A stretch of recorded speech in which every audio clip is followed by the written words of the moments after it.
ডাকতে ক্লান্ত হয়ে সবাই বসে পড়েছে। ভগবান আসে কখন? যখন ভক্ত নয়ন জলে ভাসে।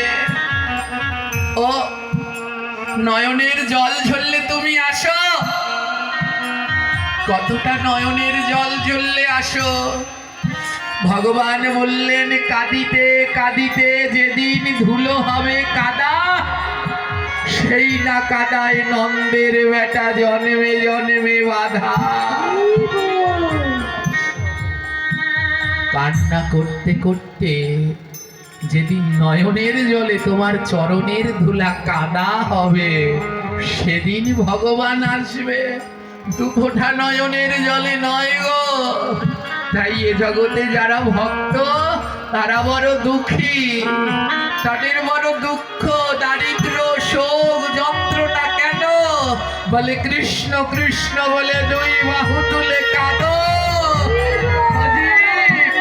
তুমি না কাঁদলে যে আমি আসবো না। কৃষ্ণ হরে কৃষ্ণ কৃষ্ণ কৃষ্ণ হরে হরে হরে রাম হরে রাম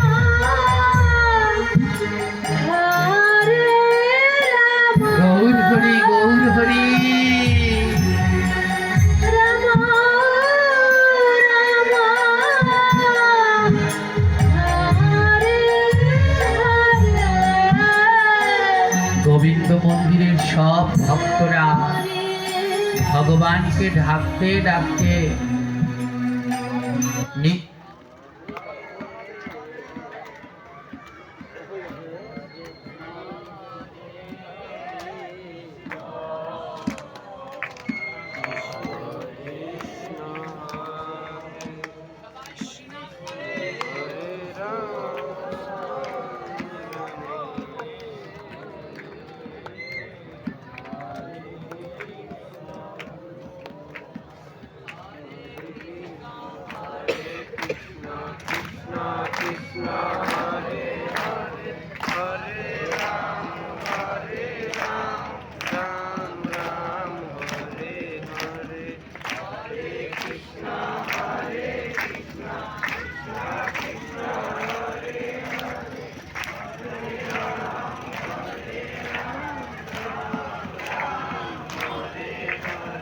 হরে কৃষ্ণ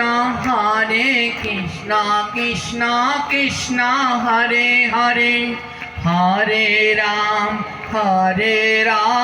রাম রাম হরে হরে। হরে কৃষ্ণ কৃষ্ণ হরে হরে হরে রাম রাম রাম হরে হরে হরে কৃষ্ণ কৃষ্ণ কৃষ্ণ হরে হরে, হরে রাম রাম রাম হরে হরে। হরে কৃষ্ণ হরি বল। কৃষ্ণ কৃষ্ণ কৃষ্ণ হরে হরে হরে রাম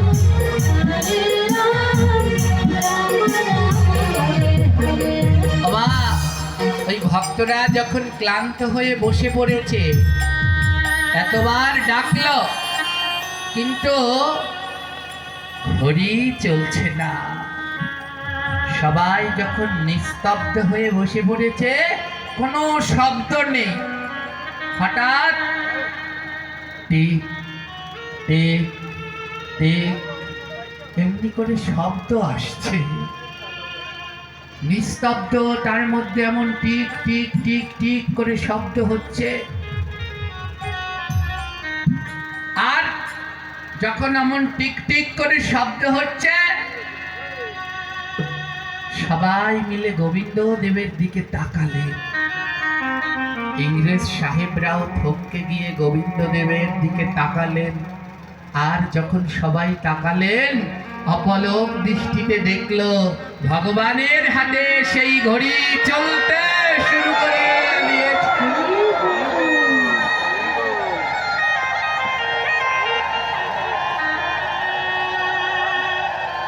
চারোদিকে জয় জয় হতে লাগলো, ভগবানের হাতে ঘড়ি চলতে শুরু করেছে। তোমরা দেখে যাও, দেখে যাও। ইংরেজ সাহেব লর্ড গিলবার্ট ছুটে আসলেন। বিশ্বাস করি না, ও ঘড়ি চলতে পারে না। ও ঘড়ি তার হাতেই চলবে যার প্রাণ আছে, ওটা পাথরের ঠাকুর। ইংরেজ সাহেব ছুটে গেলেন আর গিয়ে দেখে সত্যি গোবিন্দদেবের হাতে ঘড়ি চলছে। ইংরেজ সাহেব বলল, এই ঘড়িতে সমস্যা আছে, এ ঘড়ি ভালো না, খোলো খোলো। ঘড়ি খুলে ফেললেন। যেই গোবিন্দদেবের হাত থেকে ঘড়িটা খুলে ফেললেন, অমনি চলা বন্ধ হয়ে গেল। আবার যেই ঘড়ি পরালেন, আবার চলতে লেগেছে।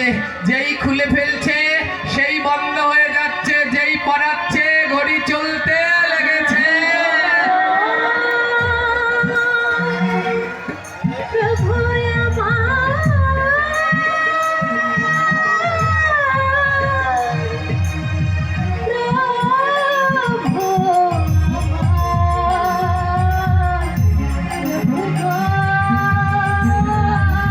হরি বল, হরি বল।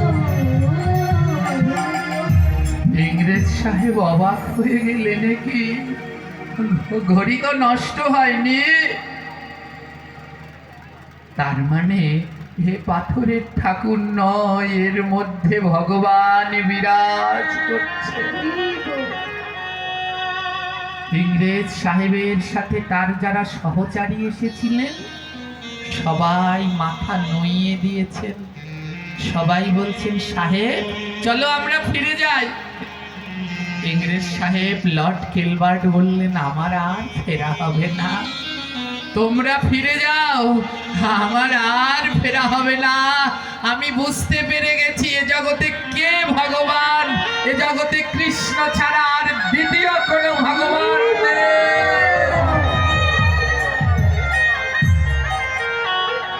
ইংরেজ সাহেব বললেন, আর আমার যাওয়া হবে না।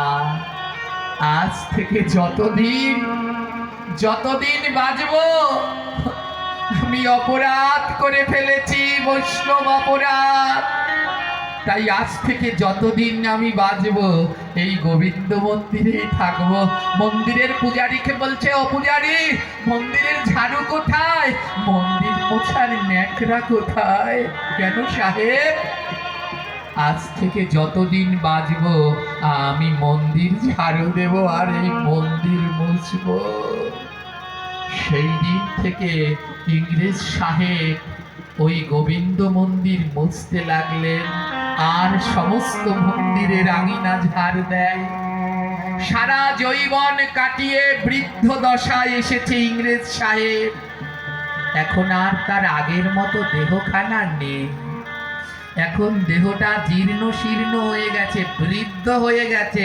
এখন আর হাঁটতে পারে না, তাও লাঠিতে ভর দিয়ে দিয়ে সেই গোবিন্দ মন্দির ঝাড় দেয় আর প্রতিদিন মন্দিরের ফ্লোর মুছতে থাকে। বিশ্বাস একদিন গোবিন্দদেব তার কাছে আসবেন।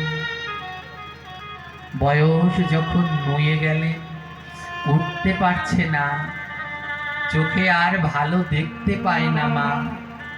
মন্দিরে যত ভক্ত আছে সবাইকে জড়িয়ে ধরে পরশ করে, যত ভক্ত আছে সবার চরণ ধুলি গ্রহণ করে।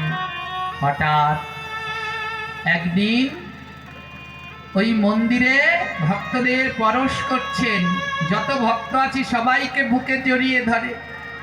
আর সবাই সাহেবের ভক্তি দেখে অবাক যে এক ইংরেজ সাহেব সমস্ত কিছু ত্যাগ করে মন্দির ঝাড় দিচ্ছে। যত ভক্তরা আসে তারাও সাহেবকে জড়িয়ে ধরে। প্রতিদিনের মতো আজও সাহেব ভক্ত সঙ্গ করছে। যখন সাহেব এক কৃষ্ণ ভক্তকে জড়িয়ে ধরলেন, হঠাৎ দেখলেন অঙ্গটা শীতল হয়ে গেছে।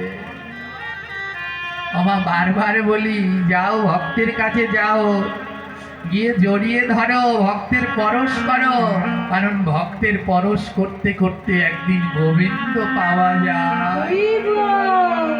নারদকে কথা দিয়েছিলেন, নহম বসামি বৈকুণ্ঠে যোগিনম হৃদয়েন চ মদ্ভক্ত যত্র গায়ন্তি তত্র তিষ্ঠাপি নারদা।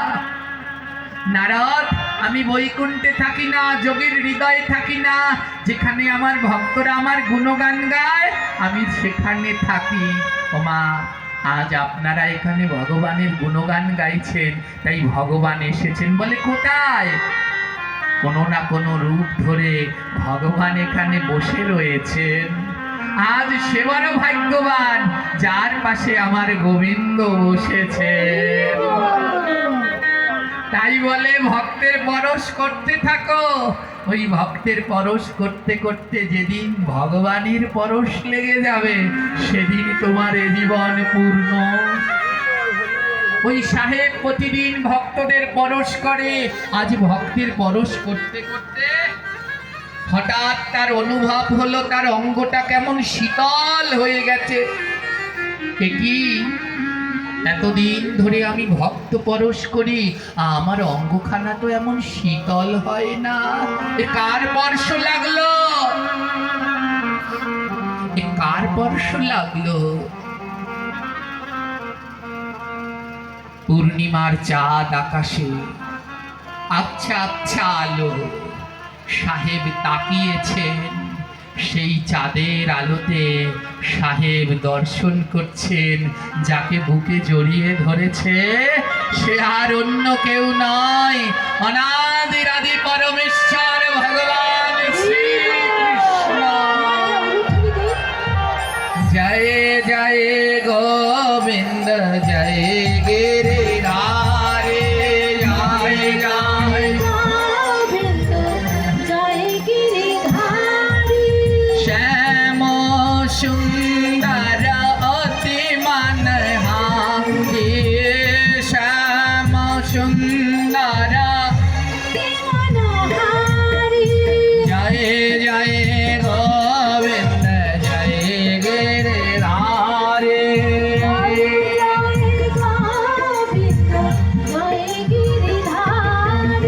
শ্যাম সুন্দর অতি মানহারি,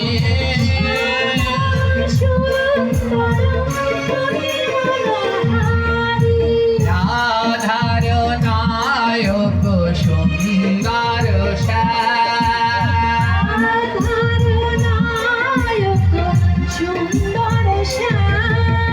তুমি কৃষ্ণ তুমি প্রভু শ্রীরাম।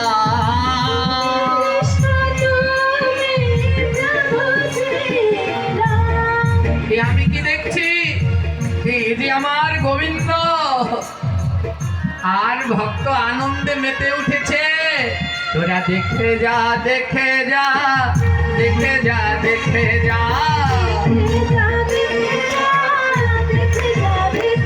আমার প্রাণে গোবিন্দ এসেছে, দেখে যা দেখে যা।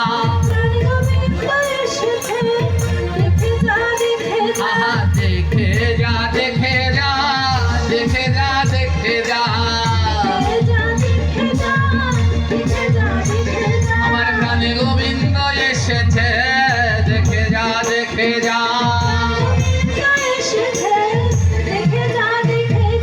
মাথায় চূড়া, ও তার মাথায় চূড়া, গলায় দোলে বই জয়ন্তী হার। মাথায় চূড়া,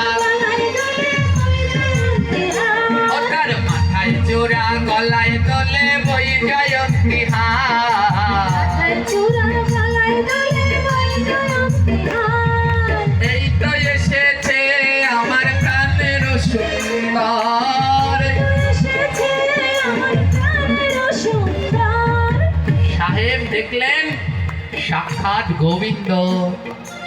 ভগবান বলল, সাহেব চাও, আজ তোমার যা ইচ্ছা তুমি আমার কাছে চাও। সাহেব বললেন, প্রভু আমার মতো মহাপাপী পাষণ্ডী তাকে তুমি দর্শন দিয়েছ, এর থেকে আমি আর কি চাই? ওমা এসেছিলেন মন্দির ভাঙার জন্যে, আর পড়ে গেলেন গোবিন্দের প্রেমে। ভগবান বললেন, চাও, তুমি যা চাইবে সাহেব বললেন আমার আর কিছু চাই না, ও প্রভু তোমার দর্শন পেয়েছি, এর থেকে আর কিছু চাই না। ভগবান বললেন না, তাও তুমি আমার কাছে কিছু চাও? তখন সাহেব বললেন, প্রভু যদি দিতেই হয় তাহলে আমাকে কথা দাও, যেই ঘড়িটা আমি তোমার হাতে দিয়েছিলাম, যতদিন এই চন্দ্র সূর্য থাকবে আমার ঘড়িখানা তুমি পরবে। ও প্রভু, কেন ওই ঘড়িখানা পরবে জানো? কারণ আমার মতো অনেক নাস্তিক আছে যারা বিশ্বাস করে না ওই বিগ্রহকে, ওই বিগ্রহের মধ্যে তুমি থাকো, তাই আমার ঘড়িখানা তুমি হাতে ভরে থাকবে, যেন সবাই বুঝতে পারে ভগবান শুধু পাথরের বিগ্রহ নয়, ভগবানের ওই পাথরের বিগ্রহের মধ্যে সাক্ষাৎ গোবিন্দ বাস।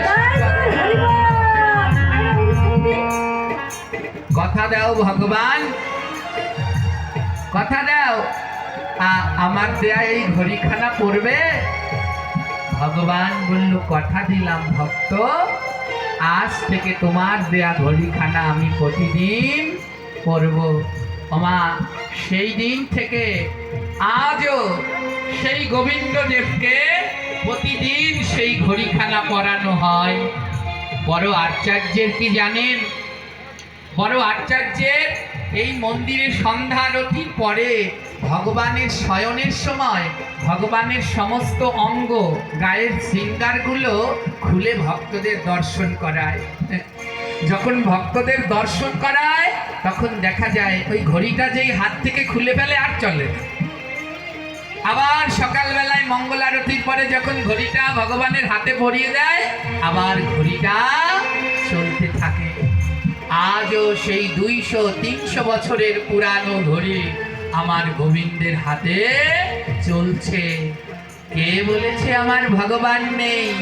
এ জগতে ভগবান সবার কাছে ধরা দেয় না, যে নয়ন ধারা দিয়ে ডাকতে পারে আজও গোবিন্দ তার কাছে ধরা দেয়।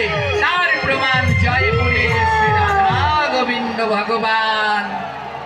বাবা, এখন তো মোবাইলের যুগ, এখনই মোবাইল লিখে সার্চ দিন, দেখবেন চলে আসবে রাধা গোবিন্দের সেই বিগ্রহ, আর দেখতে পাবেন তার হাতে এখনো সেই ঘড়ি রয়েছে। আর পাঠের শেষে আপনারা এখানে এসে সাক্ষাৎ দর্শন করতে পারবেন। ভগবানের শ্রী হস্তে এখনো নিয়ম করে সেই ঘড়িখানা পরানো হয়। এই হলো ভগবানের সপ্ত বিগ্রহ, আর তার প্রথম বিগ্রহ হলো রাধা গোবিন্দ দেব। এই সপ্ত বিগ্রহ দর্শনের পরে দর্শন করলেই মানব জীবনের সাক্ষাৎ গোবিন্দ দর্শন করা হয়।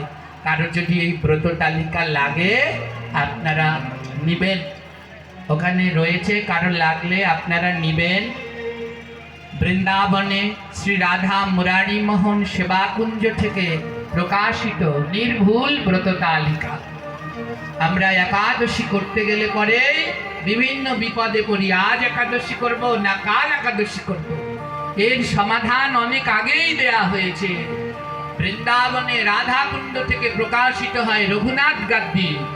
সেই গাদ্দির নিয়ম অনুসারে ব্রত পালন করলে কোনো ধরনের ভুল হয় না। সেই রঘুনাথ গাদ্দি সূক্ষ্ম সময় বিবেচনা করে বাংলাদেশ থেকে প্রকাশিত হয় এই ব্রত তালিকা। যাদের যাদের দরকার 4 পাতার এই ব্রত তালিকার ভিতরে সমস্ত ব্রত এবং ব্রতের টাইম সব নিখুঁতভাবে দেয়া রয়েছে। 12 মাসের সমস্ত উৎসব, ব্রত এর টাইমগুলো নিখুঁতভাবে দেয়া রয়েছে। এর দ্বিতীয় পাতায় রয়েছে ভগবানের সেই সপ্ত বিগ্রহের চিত্রপট। প্রত্যেকটি পাতার মধ্যে দেয়া রয়েছে একাদশী এবং ব্রতের পারণ মন্ত্র, কোন তিথিতে কি কি খাবেন না সেগুলো লেখা রয়েছে। সকালবেলা ঘুম থেকে উঠে কি কি করবেন না, অনেকেই আমরা এগুলো জানি না।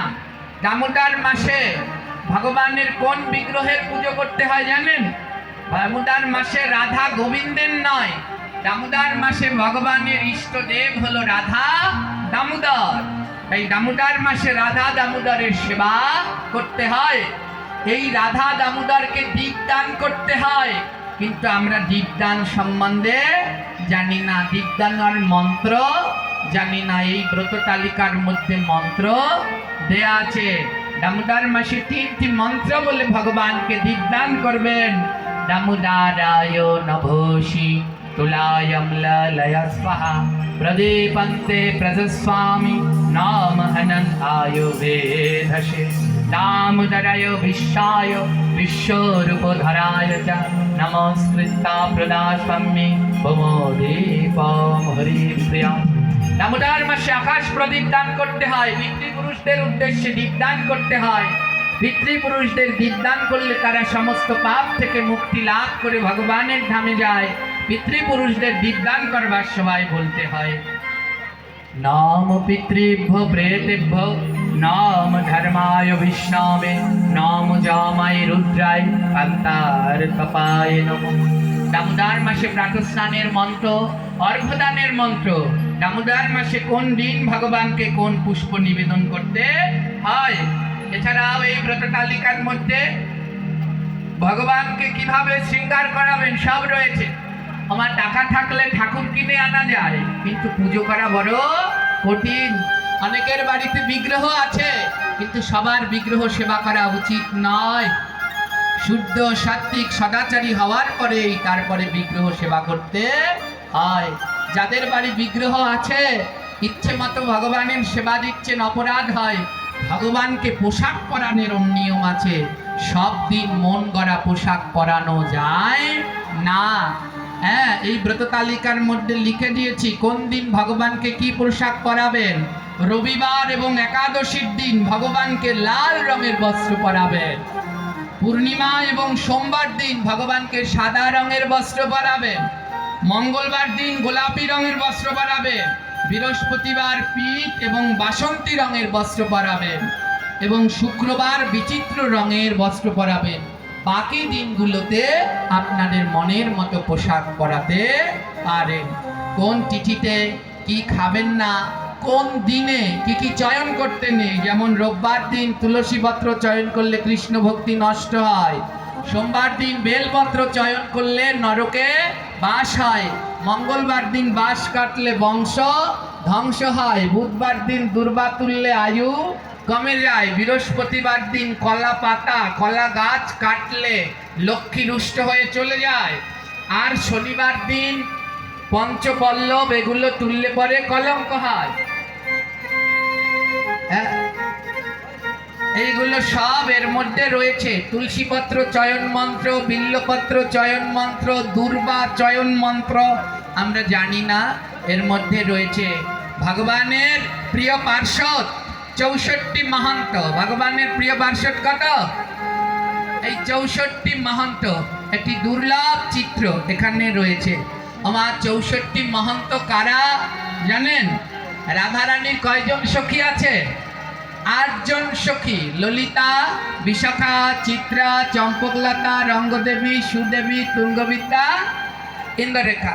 এই 8 জন সখীর এক একজন সখীর আবার 8টা করে সখী।